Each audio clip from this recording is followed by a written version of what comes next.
Ludicrous Feed is proudly sponsored by Carloop, Evee and Warbox.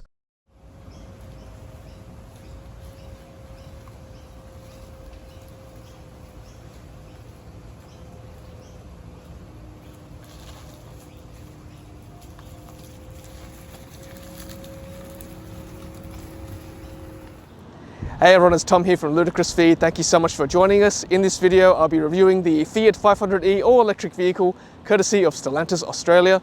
Let's go check it out. Okay, so let's start by doing an exterior walk around of the Fiat 500e battery electric vehicle.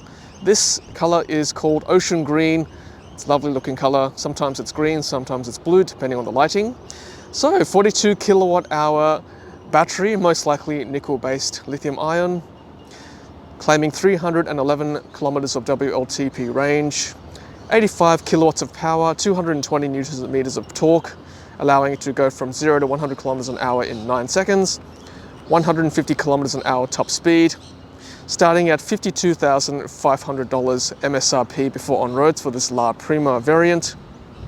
3-year warranty, most likely covering both battery and vehicle, which is quite low in this day and age. Most vehicles offer at least 4 years, sometimes 8 years for some manufacturers. And it can charge at 85 kilowatts DC fast charging and 11 kilowatts AC for 3-phase compatible chargers. And here is a shot of the rear 3/4, and then background again to the side. And as I said before, La Prima variant right there. Running on 17-inch wheels. Nice detail there on the alloys. Electronic locks. And there it is from the front 3/4 once again. Nice detail on the lights there. Very face shaped. Very cute. Little city car. Nice detail at the front once again, Fiat 500. No grille, given that it's an EV. There is a vent down below though, for cooling.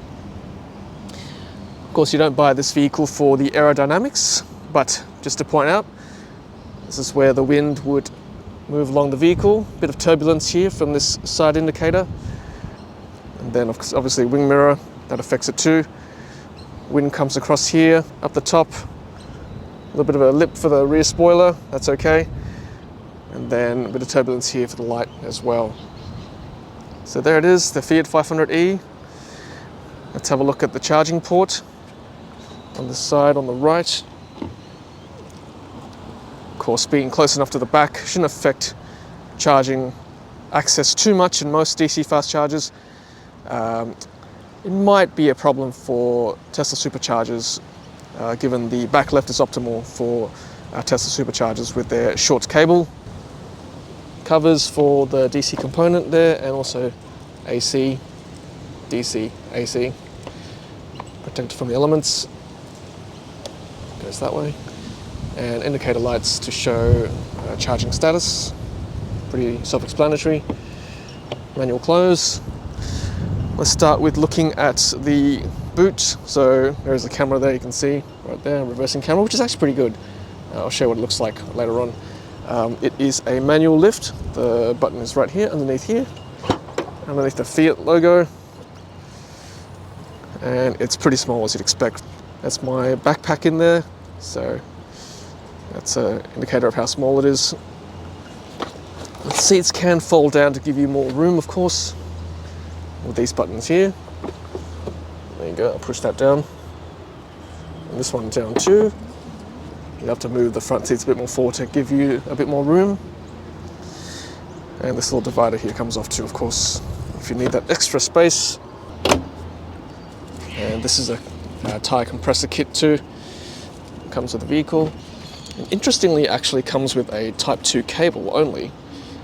It doesn't actually come with a 10 amp charger that I can see, so interesting decision there to include that. That'll give you access to some AC chargers without a tethered cable. Type 2 cable right there. Okay, and it's just a a little pulley here that you can pull down. There we go. It's got rear wipers too, or rear wiper, I should say. All right, so moving now to this side. Like I said, electronic door locks. There is a latch down here to pull open the bonnet. Just see it there. See that red tab? Pull that. Let's go have a look before we forget.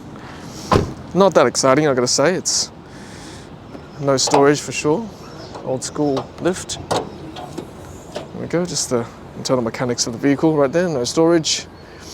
Supposedly this is a vehicle that's been designed for electric powertrain, this particular 500e. So yeah, apparently the batteries are on the floor of the vehicle too. All right, that's the external of the Fiat 500e. Let's go take a look inside the car now. Just the standard wing mirrors, blind spot monitoring. It's got a 4-star ANCAP rating. Loses points because it doesn't reach that 80% threshold for a lot of the metrics, including no center airbags either. All right, so let's start with the driver's side door. Got these buttons to open the door, much like the Model 3.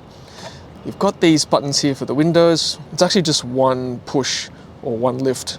And if you wanted to go down slowly, you just push down a little bit at a time. If you wanted the whole window to go down all at once, you just hold on to it and it goes down like that. I'll show you later on when I put the power on.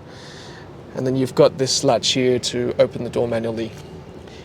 Drink holder's very tight. A little bit of an Easter egg here too, if you can see that, made in Torino, which is Turin, where the Fiats are made. A little picture of a classic Fiat right there as well. And then you've got manual levers for seat recline, seat height, and old school drawer for position of the seat as well. Pedals down here, and then you've got some more buttons here for parking sensors on and off, electronic stability control on and off, fog lights, pitch of the headlights as well. Most of the materials in here are clearly plastic, including the dash, trim up here as well, and the door cards, steering column. I think this is eco leather.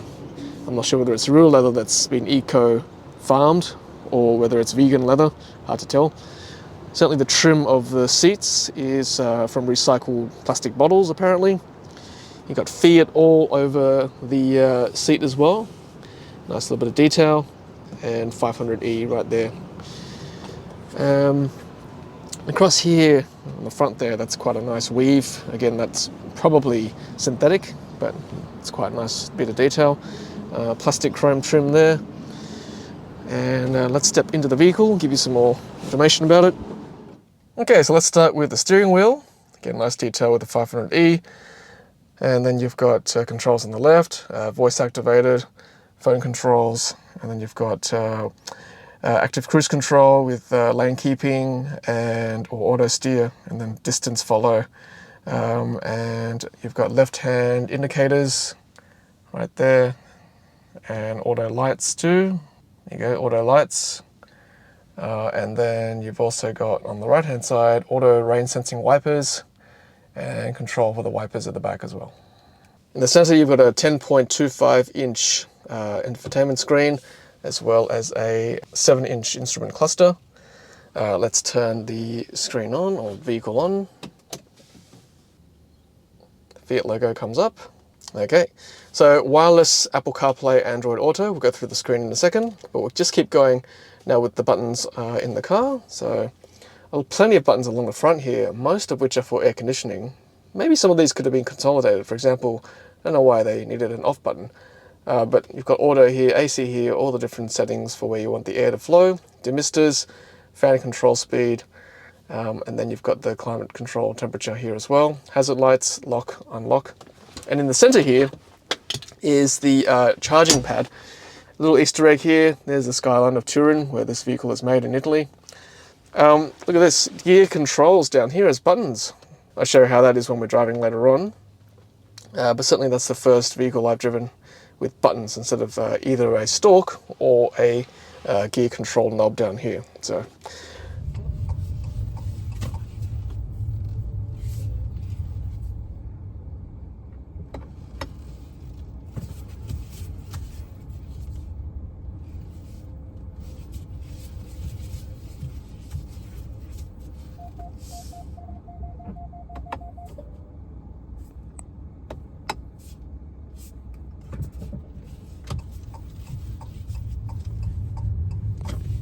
I like the lack of any console or cluster down here. It feels a bit more roomy with that gone. And then on this center bit here, you've got park brake, which can come on automatically when you put it into park there. And then you've got driving modes, which I'll just show you what that looks like in a second. And then volume control, which has been putting me off because I expect it to be either here in the center or one of the buttons here on the steering column. Okay, so a bit of an Easter egg. There are actually buttons behind the steering wheel. So you see that? Buttons there. That's for the volume control and mute. And then on this side, you've got buttons here for audio source as well. So easy reach behind the steering wheel. Okay, so let's go through some of the driving modes. So when I flick this up and down, we look at the instrument cluster, go from Sherpa, Sherpa's this one, which limits your speed to 80 kilometers an hour or 50 miles an hour, turns off the AC to try to maximize range. Then you've got range mode, which enables one pedal driving, which is good for maximizing range as well. Feels like an Evee, of course, driving with one pedal. And the normal mode is basically, it feels pretty much like an ICE car. You've got a brake. Although when you brake, you can see that it's still charging and enabling regen braking as well. I'll show you what they look like when we go for a drive later on. Okay, so focusing back on the center cluster here, I've driven on this trip computer for 129 kilometers. The battery's still at 51%, which means that with a full charge, you could possibly get 260 kilometers. A little bit short of the 311 kilometers WLTP, although I've been driving half and half on the highway and on urban roads so far with this car. We'll have a look at what it looks like when we drive on cruise control and lane keeping a bit later on as well. And then on this side, you've got battery state of charge left, 51% currently, and then the projected range, 98 kilometers, temperature odometer. Okay, so looking around the cabin a bit more before we go through the infotainment screen, you've got sun visors here with a ticket holder, no mirror on this side, although this one has got a mirror which you cannot shut, it's just there all the time. These do flick out like that, it doesn't extend, just flicks out. And then you've got this sunroof, which I've got to say it's quite bright. I'm not sure how much tint there is on the top here, so I normally do drive with this shade on, and that provides enough cover, but allowing light in still as well. But for this video, I'll just open it so you've got more light in here. You've got light switches up here. These are empty, although I think in Europe you've got to have SOS buttons there, part of the regulations in the EU. And then obviously center mirror here, which is powered here for nighttime glare. AC vents along the bottom here. I think that's just empty, just cosmetic. And then more vents here as well. And then on the driver's side, the vent is on this side. So the glove box is actually quite roomy for a vehicle this size. Passenger side's very similar. You've got the button on there, you've got the window control, and then you've got more storage down there as well. Now I talked a little bit earlier about the window button controls. So if you just wanted to slide it down a little bit, you just press it slightly like that, right? And it'll just do its thing, go down slowly, and same with going up as well. But let's just say you wanted to roll it up really quickly all at once. You just hold it a bit longer like that, and it'll just roll up like this. And then same with going down, just hold it down a little bit longer, and it'll do its thing. A wing mirror control, flick it left and right like this, and just standard powered controls for the mirror. Okay, so let's have a look a bit more in the center console. You've got a USB-C, USB-A, 12-volt charging plug there. Got a drink holder. Ooh, you just heard the horn there. That's what it sounded like. I just pushed against it accidentally, but that was fortuitous. And then you can slide this shut like that. I think you probably put another drink there too. This center bit slides up and down, so depending where your elbow needs to be. And then there's a bit more storage down here as well. Keys and whatnot. And then back here, I'm not going to go in here for you, but it's really tight, because I'm afraid if I go in there, I'll never come back out. My kids try to get in here. They're now 11 and 14. And yeah, it was pretty tight for them even. So yeah, I'm not a tall man at all, but I would struggle to fit in there for sure. But 2 seats up the back. Again, I think you can probably put a child seat there. They've certainly got child seat anchors if you need it. Wouldn't be doing 2 long trips in there for sure. Wouldn't be very comfortable. But I've got to say, I quite like the white interior. Makes it look a bit more premium, I must say. So yeah, there it is. Pretty much that's it for the Fiat 500e interior, La Prima interior walk around and look around. So there it is. That's what it looks like.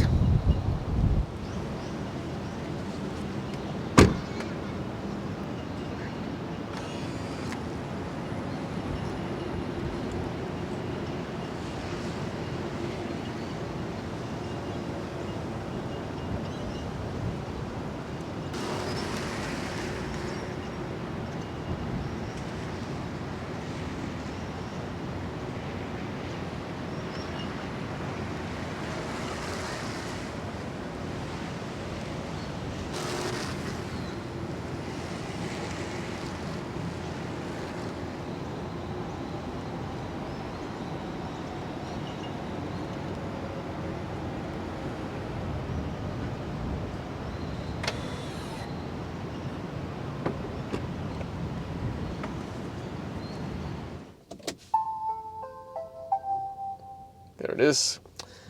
And there's Apple CarPlay, which connects wirelessly, even if I take out the plug from my mobile device. And yeah, so here we are in Chatswood. Apple CarPlay is something I love, testing all these press cars out, because I can just import all my settings there straight away. So Apple CarPlay for the win.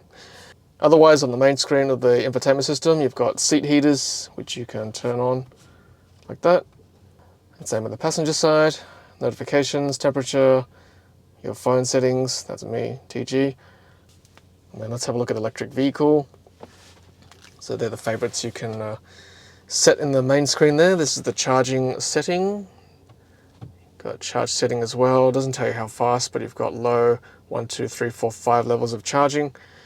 50% currently state of charge, 2 hours minimum, 8 hours maximum, I guess depending on how quickly you charge. Got driving history there. You can look at how much energy you've consumed in terms of efficiency as well. And power flow is when you're driving, which we'll go through when we actually go for a drive. And then you can turn the screen on and off. You've got settings here, the usual language, display with night day mode, setting the theme. There you go, theme 1. Let's see what they look like. Different colors there, I guess, that match the car. That's ocean green, isn't it? And you've got that ready hue. Anyway, you get the idea. Let's just customize your infotainment screen. Then you've got units, touchscreen beep. You can set it to your own profile there. Voice option, female, male, interesting. Time, wake up word, safe word. Voice bargain, radio off delay. Lots of controls here you can play with. Do heart's content, audio settings, navigation settings. Okay, so that is the vehicle settings right there. Safety and driving assistance. Yep. So it's got autonomous emergency brake control, lane control, traffic sign recognition, park assist, front park assist volume, rear park assist volume, side distance warning, attention assist, blind spot assist. Lots of options to play with. More clock settings there as well. Phone Bluetooth settings, voice control settings, navigation settings. There you go. Camera settings. I don't know why you'd want it on delay. I definitely want it on all the time when I'm driving. You can't actually bring the cameras on. There's no button like in other vehicles I've tested where you can just push the button to bring on the cameras. That would be handy actually. Rain sensing wipers, excellent. Lights, yep. Brakes, hold and go. I'm not quite sure what that is. That might be just maybe with active cruise control perhaps. I haven't seen any explanation for it in the manual. Auto park brake, yes, that goes on. So this is what I was talking about before. This is when the park brake goes on. There, when you put it into park, which is quite handy feature. Saves you having to touch the brakes again. And then doors and locks, flash with lock, sound horn with lock. That would actually be quite handy because you can't actually tell when you are locking the vehicle. It's very quiet. First press of key fob unlocks all doors, driver door, keyless entry. Yes, that's quite handy actually. Key off option, radio off delay, radio off door. Audio settings, 6-speaker sound system. Not the best sound system I've ever listened to. It's okay, it does the job, but for a car this price you'd hope for a bit better. Radio off with the door, auto on radio, equalizer settings. sort of fairly standard there. Notifications, yep. Radio setup, yep. Software updates over Wi-Fi, that's handy. So it scans the Wi-Fi in the area. And system information. And if anyone's interested, that's what the infotainment unit is running on currently. That's the build number. And license. Oh, it's got a web browser for this purpose. Okay. There you go. For that anyway. Oh, it keeps going, more. And then you can reset, which I'm not going to do. And there's the navigation, which you can also put on the instrument cluster, which I'll go through later on. There's no trip planning. So, for example, if, say, I want to go to Melbourne. There you go. So if I press drive, it'll calculate the route to get there, but it won't actually tell you where to stop. So it's being a bit temperamental this morning. I have got to work before, but what it does, it is not an EV trip planner, so it'll just say you have to charge the vehicle and just point you to the nearest charging stations rather than telling you which stops you must make along the way. So not a true trip planner as such, but hopefully with a software update one day, which apparently you can do, that will be possible. Okay, so that is the climate control settings right there. You can play with it here, or you can play with it down there. Let's put it on. It's a bit humid in here at the moment.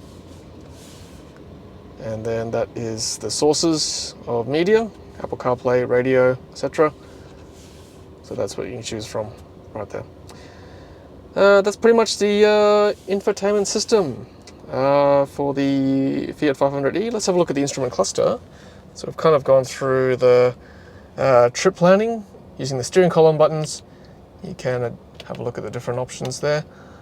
We'll go for a drive later on to show you, but you can see whether the car is regenerating the energy or using the power from the battery. So this one is for vehicle settings, display, screen setup. So bottom left, you can choose what you want there.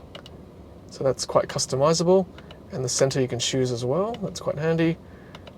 And then exit that way. There's a little tutorial. There's a dimmer, how bright you want the screen. And you can see navigation as a map or pictogram or off. It's quite cool. Messages there, if you're receiving phone messages. That's the navigation which I was talking about before. You can see in the center here. It's quite handy. An advantage of having an instrument cluster. Tire pressure. And again, I'll show you what it looks like when we're driving with the driver assistance features.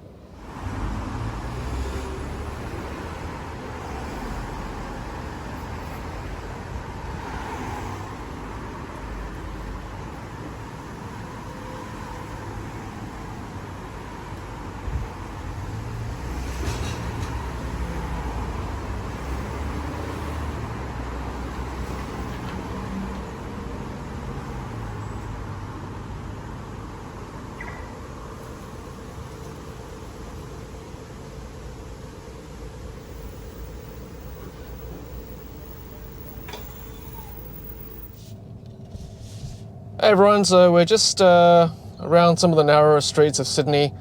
This is quite a nice one, all the jacarandas around here in Kirribilli. And yeah, this is where this car really excels, around these tight, narrow roads. And we'll do a few loops of Kirribilli, a few laps of Kirribilli, and then we'll join the freeway. And yeah, we'll go through some of the cruise control features as well. Let's go this way.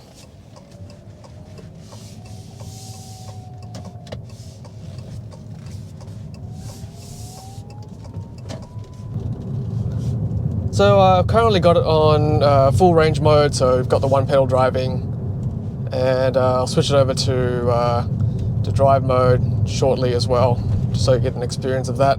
Something called Sherpa mode too, which basically tries to maximize your range as much as possible by reducing your speed to 80 kilometers an hour, turns all the AC off, so ends Sherpa mode. Again, another nice street here with some more jacarandas in bloom.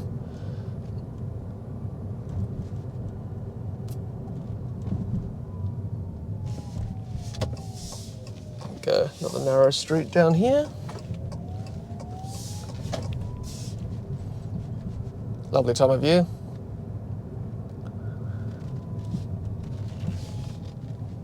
And you know, if you've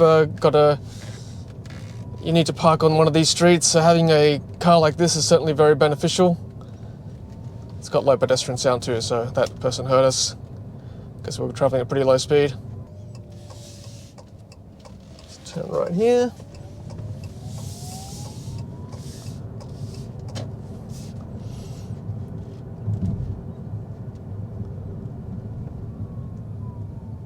Watch out for wildlife on our streets. Yeah, so there we go. An example of some narrow streets. Zipping around, 0 to 100 in 9 seconds, so not terribly quick. But quick enough, because being an electric vehicle, the torque is instantaneous. So quick enough to get out of trouble. You can see there on the screen, hopefully, you've got, there it is. If you're accelerating, you can see it going in orange, and then if you're, you know, regenerative braking, it goes into green like that. So pretty handy. One way, so we'll keep going straight. Here's a narrow street, super narrow, underneath the Sydney Harbour Bridge. We'll swing right here. Okay, so that is a taste of what it's like on narrow streets here in Sydney. We will do a bit of a test drive as well on the freeway, and then I'll have a bit of more of a chat as to what I think of the vehicle too. So stay tuned.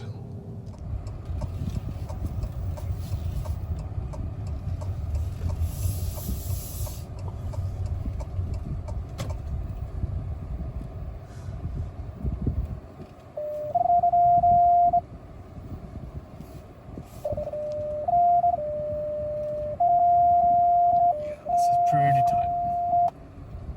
Doesn't get much tighter than this.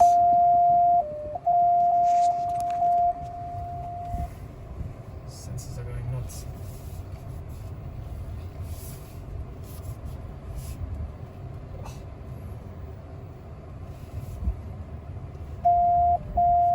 How are these cars fitting otherwise?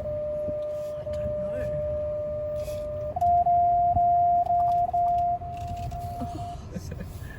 No way I would have been able to do that. Okay, so just turning onto the freeway now, and if you just want to half indicate, like for example this bit here when I'm merging onto this lane, if you just half indicate, it will give you 5 ticks. Okay, so then that switches off after that. Then acceleration, 85 kilowatts of power, or 87 I think it is, not terribly quick, but again, good enough to use on the freeway. Again, with this car, with the range it has, probably wouldn't use it on too many road trips, but you know, you might need to occasionally go on a motorway like what I'm doing now. And that's, you know, it's still capable of doing that. I've driven at 100 kilometers an hour a couple of times now, and it's okay, it does the job. So the speed on this freeway is only 60 because of the roadworks at the moment. So again, this is where the active cruise control is actually quite handy, because it's got this, you know, what they call traffic jam mode, which is basically active cruise control because it follows the speed of the car ahead. And to activate cruise control, you just press this button here, and then just press set, and then you can go up and down by 1 kilometer an hour. I'll just flick it over to this one, cruise mode. Probably see it there now. That one. So that's sort of the cruise control screen there. And on the steering wheel, you can also adjust the distance follow as well. So I want to be closer to the car ahead. And then occasionally you might need to duck out like this. I need to duck out one more time. Again, it's small enough to be able to squeeze into spaces. Okay, and then resume cruise control as you do, and then flick up the speed and the hold, and it goes up by 10 as well. I think the speedo is about 2 or 3 kilometers an hour slower than the actual speed, because on my ways there you can see it's a little bit You'll see in a second when it catches up. You're actually going slower than the speedometer. Okay, so now we're on the Gore Hill, we can go a little bit quicker. So again, just press up, hold on, and it goes up by 10 kilometers an hour each time.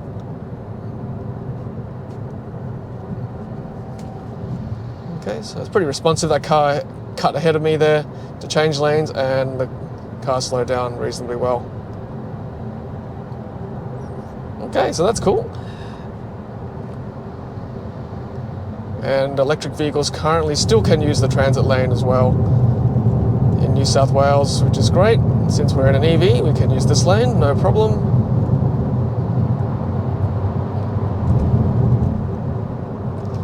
But again, if you want to change lane out of it, you can do that. It gives you 5 ticks. Like that. You can see how it's happy for me to follow fairly closely to the car ahead there. And then you can put it on this sort of lane keeping mode there with the steering wheel. And it's not too bad. I still wouldn't trust it because occasionally it will just release without warning. So I would always have my hands on the wheel at all times. It's pretty responsive too. The car ahead slowed down, and then this car responds too. In cruise control, there's no regen braking. So if it slows down, it just sort of lifts and coasts without giving too much regen. So I have done a range test in this vehicle, and even though the WLTP range is 311 kilometers, with about 8% left in the battery, I managed to get 240 kilometers, I think 240 to 250 kilometers estimate if I was to run it all the way down, which I wasn't keen to do because it was flashing all sorts of warnings saying it's time to charge the battery, etc, etc. So I reckon if you can get anywhere between 200 to 250 kilometers, then I'd be pretty happy with the range of this vehicle. I think I could have probably got more. I did idle a couple of times, sitting in the car waiting for kids to finish their activities sometimes, so probably wasted up to 5% of the battery just doing that, having the AC on, listening to the radio and stuff. So that's an opportunity to maybe increase the range if you don't idle too much in the vehicle. So I'll just put my sunnies there so you can see what's happening on the screen ahead. So other menus, you can cycle between them. Oh, Waze disappeared off the screen there, not sure why. Maybe it loses reception. Apple CarPlay screen, and then the navigation screen too. So if you want the native navigation from the vehicle, then you can have that on the main screen, or main sort of instrument cluster. Again, I like how zippy it is.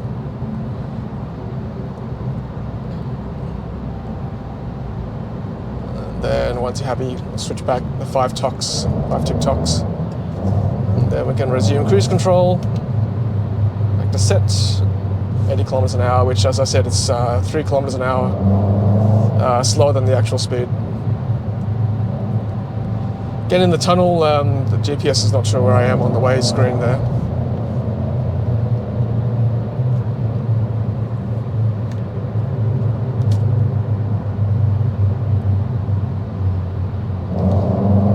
So we're coming up to slow traffic again. It's pretty good, pretty responsive as the car ahead slows down. So one pedal driving this car has when it's in range mode.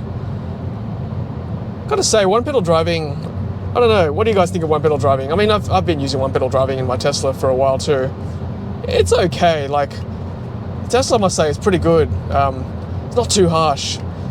And I think one pedal driving is really good it's probably better for the driver in terms of handling, but for the passengers, I think sometimes it can be a bit too harsh if you're not careful with it.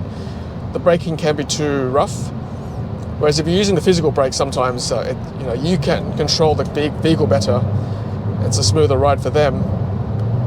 So for ride comfort, maybe sometimes one pedal's not so good.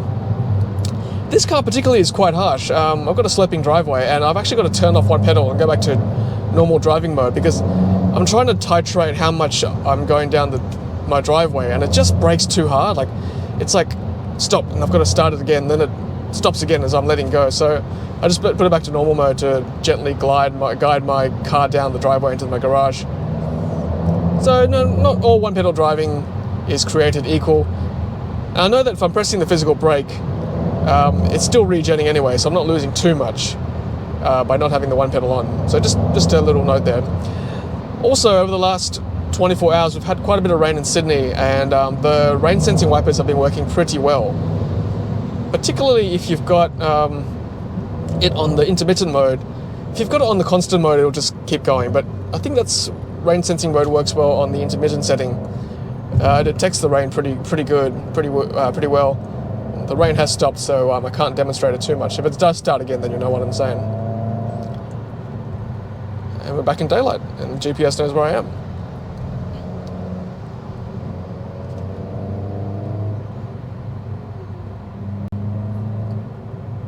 So auto lights as well, quite a nice feature to have.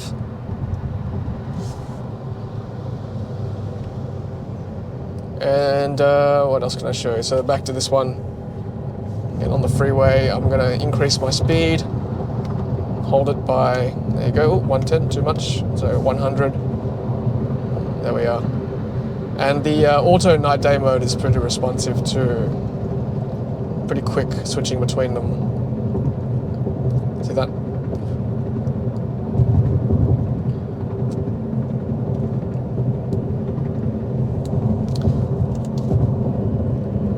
Okay, so that's a bit of a sneak peek on sort of freeway driving, as well as the tight, narrow streets around some parts of Sydney. Also, the wireless charging deck is actually pretty good. Keeps the phone pretty stable. Even when I brake, the phone doesn't sort of fly back towards this way, or the contact is actually pretty good too. As you're driving, as you'll see, it doesn't lose contact too much. Even though I've got a phone case on, it's pretty good. When it's blue, it's contact is good as charging. Wireless Apple CarPlay, I'm not plugged in, very good. Alright, so my final thoughts about the Fiat 500e. First of all, thank you to Stellantis Australia for loaning me this vehicle for the week, really appreciate it. Would I drive this car? Would I buy this vehicle? Well, I think it's up against some pretty stiff competition. If you're looking at just from a value proposition point of view, you've got obviously the Chinese vehicles like the BYD Dolphin, the MG4, even the GWM Aura. They probably present pretty good value. In fact, probably better value, honestly, for this for the price you're paying. They're under $40,000 starting at. Whereas this car is $52,000 before on roads. You got 4 doors with those cars, or at least 5 doors. So this one's got 3 doors. Well, here comes the rain. So let's see whether the wipers go on. Perfect. Without me doing anything, right on cue. So from just a pure value point of view, you know, they've got pretty good range on those vehicles, 4 doors, more storage, pretty good tech as well. So if you're just looking from that point of view, probably not, because you know, if you need the space, a bit more space than what this car's offering, you'd probably buy this vehicle if, one, you really love the Fiat brand, you want to buy into the history, the heritage. I better set my coordinates where I'm going.